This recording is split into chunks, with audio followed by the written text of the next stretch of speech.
O'zimizni Xorazmda 9 tonnalik palov pishirish arafasida.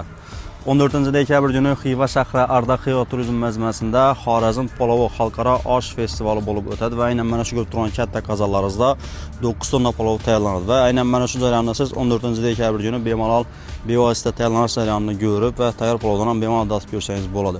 Eng muhim tomoni esa aynan mana shu pishgan 9 tonna palov Xorazm viloyatidagi shahar va tumanlardagi kam ta'minlangan oilalar, boquvchi yo'qotganlar va qariyalarga ehson sifatida tarqatiladi. Bundan tashqari aynan mana shu 14-dekabr kuni festival doirasida hunarmandlar ko'rgazmasi, oshpazlar bellashuvi va mana bu joyda mahalliy san'atkorlar ishtirokida katta gala konsert dasturi ham bo'lib o'tishi reja qilinib turibdi.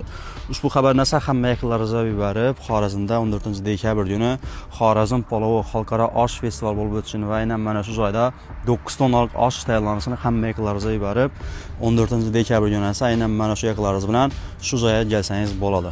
Videoni esa palov festivaliga kim bilan kelajak bo'lsangiz, qaysi yaqingiz bilan kelajak bo'lsangiz, shu insoningizga yuborib qo'ysangiz bo'ladi.